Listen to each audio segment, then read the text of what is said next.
xibaar yu wér te wóor ca tàng-tàng ba abonnez-vous pour ngeen di mën di jot suñuy vidéo. jërë ngeen jëf ci ànd gi ak ñun ci chaîne bi di Buzz 221 HD dañu koy door rek ci jàpp gi ñu jàpp Pape Malick Ndour moom ni di coordonnateur des cadres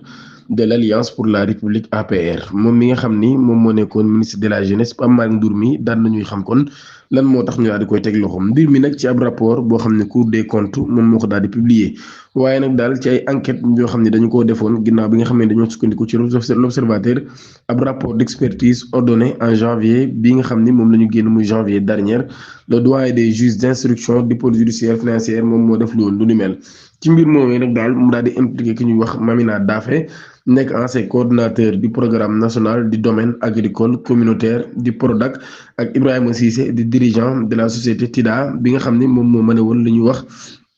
à la garde à vue de l'ancien ministre de la jeunesse ba tey ci loolu c'est sur la base des conclusions des rapports versés au dossier après que le juge sollicite les réquisitions finales du parquet que le procureur financier a déposé une réquisitoire supplétive ba tey ci loolu kon daal ñu wax ni Pape Malick Ndour moom ak Khadim Ba directeur général de Loka Afrique ñu ngi leen topp ci beneen mbir ay irrégularité financière yoo xam nag dañoo jàpp ne dafa daal di am ci mbir mi ndax moom Pape Malick Ndour mi daal jàpp nañ loolu yi gis nañ ci ay paiement non documenté ñu toll ci 2 milliards de francs CFA wala 2 milliards 273 millions de francs CFA ak nag daal yeneen sources judiciaires yoo xam sax ñu ngi wax ni 2 milliards 700 millions la yoo xam dañ koo gis nag mu nekk ay paiement yoo xam ni amul ay justification wala paiement yoo xam ni kenn documenté wu ko bi mu jàkkaarloo enquêteurs yi nag moom Pape Malick Ndour mi daan nay contester caractère cavalier de son arrestation et rejeter les accusations portées contre lui moom nag daal kon liñ koy giiñ daan na koy lànk kandaaral ba tëdd ci naaj bi waaye niñ ko jàppee tamit d'accord ci benn yoon ba tey ci li nga xam ne nag mooy sur la retenue de garantie des domaines CEVA elle a soutenu n'a pas encore occupé les fonctions de coordonnateur au moment des faits maanaam kon bi jamonoy xew daal jamono bi mbir mi xew daal moom mi nekkul woon coordonnateur PRODAC boobee ba tey nag daal muy wax ni amul woon kon li nga xam ne moo di compétence yi wala pouvoir yi ngir ordonné nag daal ab paiement bu mel noonu ba tey lu jëm ci yeneen ñaari milliards de francs CFA yi jëm ci wàllu matériel de Sangalkam mi ngi expliqué nag daal ni mën nañ adressé na ab courrier à la société Loka Afrique en reprenant les références de correspondance signées par son prédécesseur pour s'acquérir des statuts des paiements. Selon lui, Loka Afrique lui aurait confirmé par écrit que les règlements avaient été effectués loolu laa di xam rek ba tey pour état et déclaration yi nga xam daan na koy def mi ngi invité enquêteur nag ñu daal di visionné ab vidéo bu nekk ci YouTube ñu daal di koy intitulé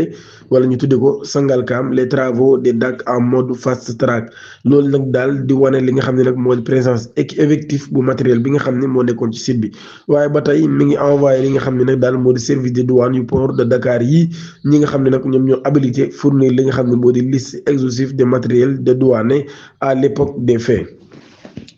Sous la conduite du ministre des Finances et du Budget Cheikh Diba négociation ya ña ngay amal wala ña ngay wëy ngir am ab programme bu yees boo xam nag daal ñu ngi ko lancé ca Washington mu ne nag daal mujj gi ñu daal koy àggalee fii ci Dakar ay progrès yu am solo nag daal di koy gis wala enregistré nañ ko ci li nga xam ni moo di principaux axes yu loi de finances initiale bu 2026 bi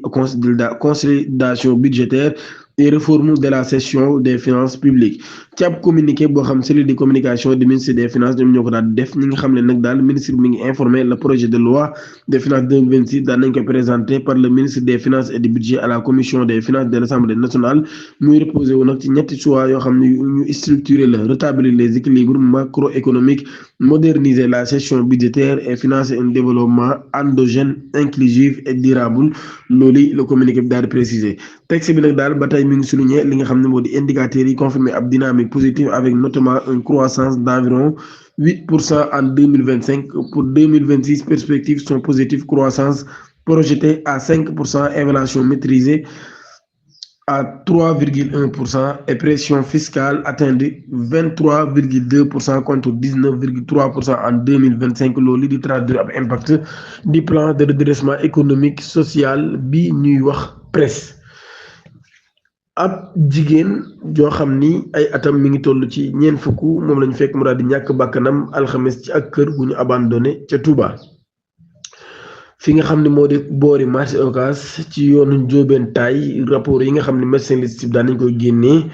génn àdduna goo xam ne gu métti la daal di génn àdduna lu ñuy wax ñaari contusion à la tête moom moo ko daal di waral fa nga xam ni moom lañ ko fekk moom mii daan nañuy wax ne ak kër la goo xam ne dañ ko abandonné ndax inondation bi ab équipe de pompage ñoom ñi ñoo ñëwoon ngir évacuer li nga xam ne ñoo di ndox mi ginnaaw ba nag fi lañ fekkee néewub soxna soosé nga xam ni ba tey kenn identifié gu ko waaye nag bi nga xamee ni li nga xamee ni habitants yi daan nañuy alerter élément yu commissariat yu ndaamaatu yooyu ca Touba daan nañu fay dem ca bërëb ba daal di procéder nag ab constat d'usage les sapeurs pompiers de Touba aussi daan nañuy transporter néew ba yóbbu ko ca Margo bu hôpital ba tey ci loolu yi autorités policières yi daan nañu tijji ab enquête ngir nag élucider circonstances de la mort de cette dame par ailleurs maanaam kon daal ngir daal di xool nag ci yan circonstances la génne àdduna waaye ba tey ñu wax nag la délégué di marché Ocass Seni Dieng daan nay woote ngir ñu renforcer sécurité bi nga muy sécurité zone boobee wala sécurité marché bi à l'occasion de l'installation du secrétariat exécutif national de l'Alliance pour la République APR Macky Sall de daan na fay yëkkati ay kàddu alxames la woon juróom-benn fan ci weeru novembre atum 2025 l'ancien président bii di Macky Sall nag daal daan nay critiquer régime bi fi nekk en place ci ab discours boo xam ni Maître Sidiki Kaba moom moo ko prononcé ci turu Macky Sall fondateur bu APR bii nag daal mi wax ni sénégalais yi dañu rus ci pouvoir bu bees bii neen nag daal seen yaakaar dafa tas nee na ñoom jàpp nañ ni dañuy xañ nit ñi seen liberté démocratique ak li nga xam ne nag daal mooy li gën a fort ci li nga xam ne am nañ ko ba tey mu ne ñu ngi dund ci jamono boo xam nag daal ñi ko dominer mooy ay événements de nouveau type de pouvoir ñi nga xam ne mosuñu expérimenté ci réewum Sénégal par delà son addiction à la violence destructrice à son appétence pour déni des valeurs de l'État des droits et des principes de la République, le nouveau pouvoir a dû la majorité de nos compatriotes à dénoncer l'ancien chef d'État moom daal yekk na leen lu mel ni xeteme jàpp na ni ay yu mel ni xeme ay xale lañ yoo xam ni xamuñu mënuñu ba pare ak yàqu gu métti ci lañ nekk bu Macky Sall mi ba tey sax jàpp na ne autorités yu bees yi dañuy agresser li ñuy wax liberté démocratique élémentaire di piétiner les avancées obtenues au fil des décennies à ses yeux. La République cette drop et le modèle démocratique sénégalais autrefois admiré dans le monde s'effrite sous le conduite des tenants d'un parti d'État maanaam daal jàpp na ne Sénégal bëri yi ñu ko doon xoolee ci wàllum démocratie lépp mi ngi nax saay ndax xale yi ñu jox réew mi moom leader bu APR bi constaté na ni maanaam réew mi li fi am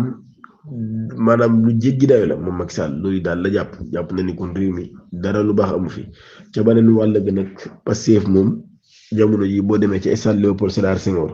foo sànni mbattu day takk fees dell la def démb le 6 ñu baree nga fa woon nit dof rapport yarga si nga fa woon maanaam daal koo xalaat rek ma nga fa woon ba ci ñoom rangu ñëw fa ngir waajal événement bi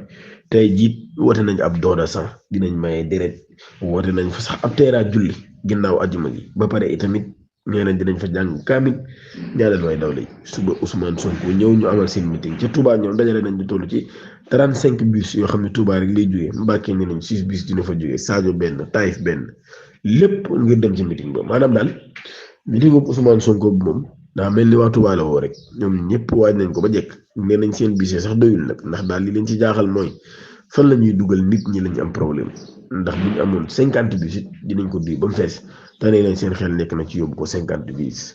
mbirum Tabaski Ngom Moustapha Diop daan nañ koy placé waat sous mandat de dépôt juge de pôle financier et judiciaire moom moo def lu ni mel ci mbirum Tabaski Ngom décision bi nag daal ab tournant bu bees lay am ci wàllum yoon Moustapha Diop mi nga xam ni mbirum Tabaski Ngom moom mi nga xam ne ab inspecteur de trésor la ñu ko doon topp ci 700 millions yoo xam ne jàpp nañ daal da koo lóobal wax ni Moustapha da koo liggéey doon encaissé xaalis bi Moustapha Diop moom mi démb daan nañ koy inculpé ci boobu leen mbir ba placé ko ci sous mandat de dépôt ginnaaw bi nga xamee ni diglu nañ ko ci ba pare kon daal mi ngi noonu bu ko defee ñu leen di jox di daje ba ëllëg incha allah jërë ngeen jëf.